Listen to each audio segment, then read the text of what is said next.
संविधान निर्माता बाबा साहब डॉक्टर भीमराव अंबेडकर को लेकर गृह मंत्री अमित शाह के अनर्गल बयान पर सियासी घमासान मचा हुआ है।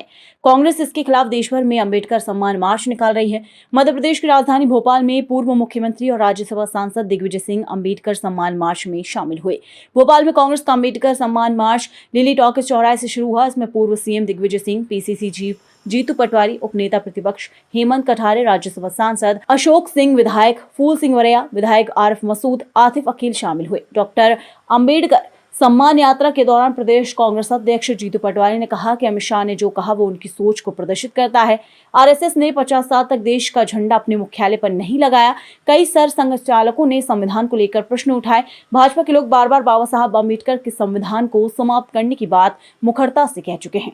पटवारी ने कहा कि बीजेपी संविधान विरोधी, दलित विरोधी और अम्बेडकर विरोधी है। बाबा साहब ने कहा था कि इस देश में सभी नागरिकों को समान अधिकार है, जीने का, खाने का, पहनने का, रहने का, अपने धर्म के आधारित पूजा पद्धति से आराधना करने का अधिकार है। इस पर बीजेपी के लोग प्रश्न चिन्ह लगाते हैं। कांग्रेस पार्टी इसकी निंदा करती है। अमित शाह का तत्काल इस्तीफा लिया जाए और नरेंद्र मोदी देश से माफी मांगे।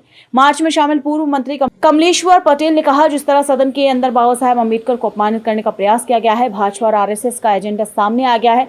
इनका जो असली चेहरा है वह अमित शाह के जरिए उजागर हुआ है। कांग्रेस पार्टी की मांग है कि शाह अपने पद से इस्तीफा दें और जनता से माफी मांगे।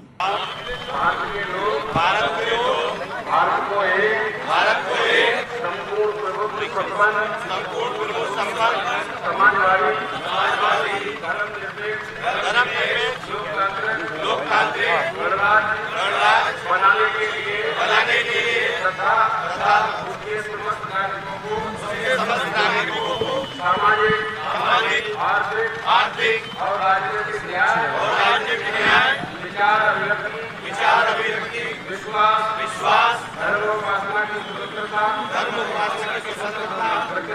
प्रतिष्ठा और अवसर की क्षमता प्राप्त कराने के लिए बाबा साहब अम्बेडकर का जो अपमान भारतीय जनता पार्टी अमित शाह जी ने किया, ये इनकी सोच को प्रदर्शित करता है। साथ ही साथ जिस तरीके से आरएसएस ने 50 साल तक देश का झंडा अपने मुख्यालय पे नहीं लगाया, ये इनकी सोच को प्रदर्शित करता है। कई सर संचालकों ने अलग अलग समय पे आरक्षण और संविधान को लेकर प्रश्न चिन्ह उठाए, ये इनकी सोच को प्रदर्शित करते हैं। बार बार भारतीय जनता पार्टी के लोग बाबा साहब अम्बेडकर की कई बार प्रतिमाएं तोड़ी गई, उसके पीछे उनके कार्यकर्ता निकले।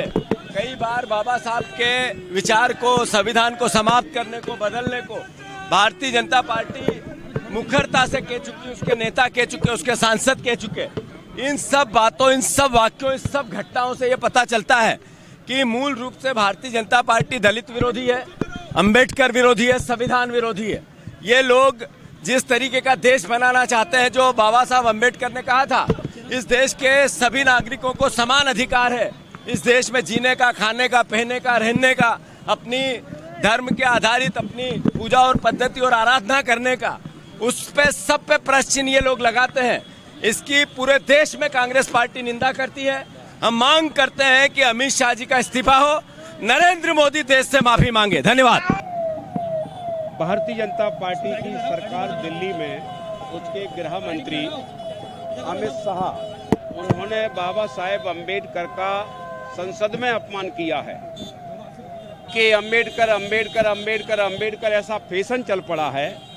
अगर इतनी बार नाम अगर ईश्वर का ले लेते तो शायद 7 जन्म तक उद्धार हो जाता उनका, ऐसा उनका भाव है। लेकिन अमित शाह जी को ये ज्ञान नहीं है, क्योंकि उन्होंने अभी तक बाबा साहेब अम्बेडकर को पढ़ा नहीं है, अभी तक उन्होंने संविधान को नहीं पढ़ा है। अगर अमित शाह जी को ये पता चल जाए कि संविधान जिस दिन लागू हुआ था, उसके ठीक पहले इस देश में कौन सा कानून लागू था? साक्षात पशु पुक्त विषाणहीना, ये सारे के सारे जानवर हैं और जानवर के सींग और पूंछ नहीं होते हैं। संविधान में कहा गया कि आज से ये प्रथाएं, ये परंपराएं आज से शून्य घोषित की जाती हैं। तो अगर इनको मालूम होता तो ऐसी बात नहीं कहते। करोड़ों लोग, 140 करोड़ों में से लगभग 135 करोड़ लोग बाबा साहेब अम्बेडकर को ही भगवान मानते हैं, तो ये क्यों कहते हैं कि वो भगवान उद्धार हो जाता? तो मेरे ख्याल से अमित शाह जी को ये नहीं करना चाहिए। माफ़ी मांगने का समय माफ़ी मांग लेना चाहिए। और मैं ये नहीं कह रहा हूँ कि माफ़ी मांगने के बाद ये आंदोलन खत्म हो जाएंगे, लेकिन जनता के अंदर जो आक्रोश की तीव्रता है, शायद उसमें कमी आ जाए, ऐसा होता ही है।